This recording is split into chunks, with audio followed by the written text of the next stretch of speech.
இது வரைக்கும் சப்ஸ்கிரைப் பண்ணாதவங்க ப்ளீஸ் சப்ஸ்கிரைப் பண்ணுங்கள். பெல் பட்டனை ப்ரெஸ் பண்ணி ஆல் ஆப்ஷனை சூஸ் பண்ணிங்கன்னா நான் போடுற வீடியோஸ் எல்லாம் உங்களுக்கு வந்து சேரும்.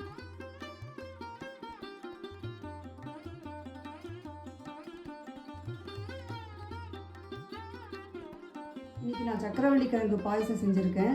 தேங்காய் பால் சேர்த்து செஞ்சுருக்கேன். அதனால் டேஸ்ட் ரொம்ப நல்லா வந்திருக்கு. இதை எப்படி செய்யறதுங்கிறத இந்த வீடியோவில் பார்க்கலாம். வாங்க வீடியோக்குள்ளே போகலாம். Hi friends, welcome to சுஹீஸ் kitchen. சக்கரவள்ளி கிழங்கு பாயசம் செய்யறதுக்கு ஒரு மீடியம் சைஸ் சக்கரவள்ளி கிழங்கை தோலெல்லாம் எடுத்துட்டு நல்லா வாஷ் பண்ணி சின்ன சின்ன பீசஸாக கட் பண்ணி வச்சுருக்கேன். வெல்லம் வந்து ஒரு அரை கப்பு, நெய் ஒரு டேபிள் ஸ்பூன், அரை மூடி தேங்காயிலேருந்து பத்தை எடுத்து வச்சுருக்கேன். 15 முந்திரி பருப்பு, 15 திராட்சை. முந்திரி பருப்பு திராட்சைலாம் அவங்கவுங்க விருப்பப்படி போட்டுக்கலாம். ஏலக்காய் தூள் ஒரு அரை டீஸ்பூன். முதல்ல சக்கரவள்ளி கிழங்கை கொஞ்சம் தண்ணி சேர்த்து நல்லா சாஃப்டாக ஆற வரைக்கும் வேக வச்சுக்கணும். தேங்காயை மிக்சியில் போட்டு நம்ம தேங்காய் பால் எடுத்துக்கணும். தேங்காயை மிக்சியில் போட்டு தேங்காய் பால் எடுக்கிறேன். கொஞ்சமாக வெந்நீர் சேர்க்குறேன். அதில் இந்த மாதிரி வெந்நீர் சேர்த்து அரைக்கிறதுனால தேங்காய் நல்லா இளகி அதுலேருந்து தேங்காய் பால் நிறைய எடுக்க வரும். தேங்காய் பால் நல்லா வாசனையாகவும் கிடைக்கும். தேங்காயை மிக்சியில் அரைச்சப்புறம் இந்த மாதிரி துணியில் போட்டு பிழிஞ்சு எடுத்துக்கலாம்.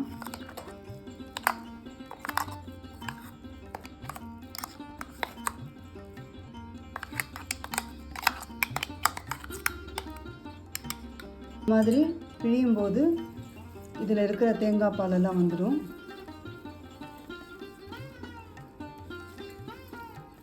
இந்த மாதிரி பிழிஞ்சு ஒரு கப்பு வரைக்கும் தேங்காய் பால் எடுத்து வச்சுக்கணும். இதில் நான் வந்து தண்ணி சேர்க்கலை, திக்காக எடுத்து வச்சுருக்கேன்.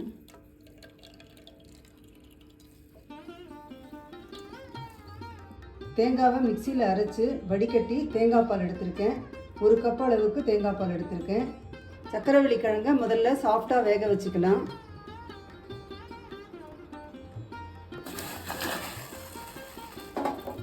நான் வந்து கிண்ணத்தில் இந்த மாதிரி கொஞ்சமாக தண்ணி சேர்த்து வேக வச்சுக்கிறேன். குக்கரில் வச்சும் வேக வைக்கலாம். குக்கரில் வைக்கும்போது 3 விசில் வர வரைக்கும் வேக விடணும். இந்த மாதிரி மூடி வச்சு வேக விட்டோம்னா சீக்கிரமாக வெந்துடும். இது வேகிறதுக்கு குறைஞ்சது 10 நிமிஷமாவது ஆகும். 10 நிமிஷம் ஆகிடுத்து. நல்லா சாஃப்டாக வெந்திருக்கு. இப்போது ஸ்டவ் ஆஃப் பண்ணிடலாம். வேக வச்ச கிழங்கை ஒரு கிண்ணத்தில் எடுத்து வச்சுருக்கேன். இப்போ இதை வந்து நல்லா மசிச்சு விட்டுக்கலாம்.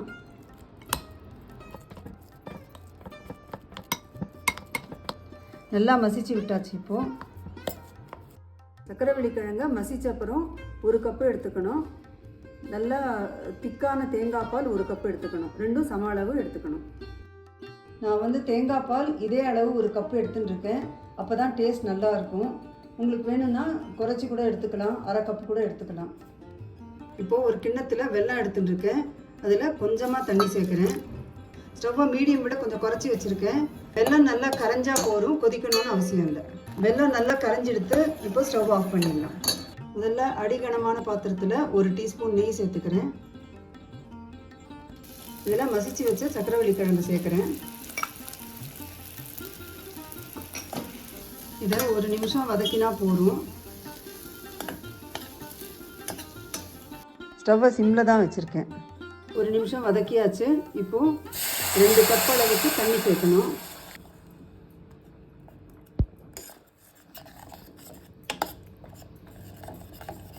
இதை கட்டி இல்லாமல் நல்லா கலந்து விடணும்.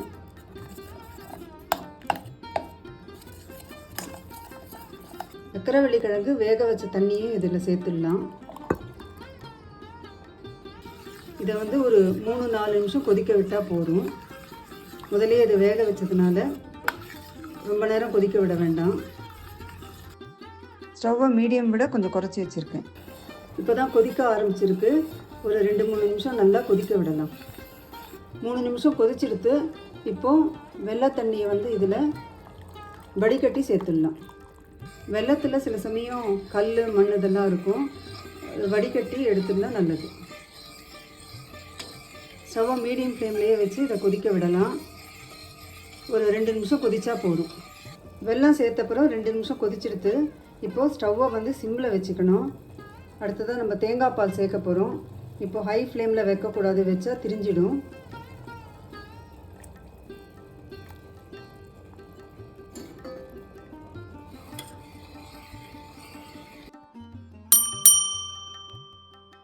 கொஞ்சம் கொஞ்சமாக சேர்த்து கலந்து விடணும் இந்த மாதிரி.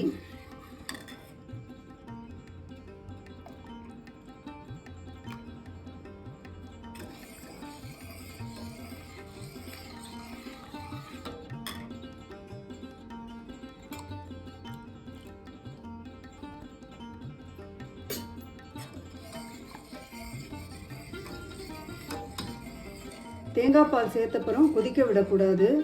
ஜஸ்ட்டு ஒரே ஒரு நிமிஷம் ஸ்டவ்வில் சிம்லையே வச்சு இந்த மாதிரி கலந்து விட்டுட்டு ஆஃப் பண்ணிடணும். இப்போது ஸ்டவ் ஆஃப் பண்ணிடலாம். இப்போ ஏலக்காய் தூளை சேர்த்துடலாம்.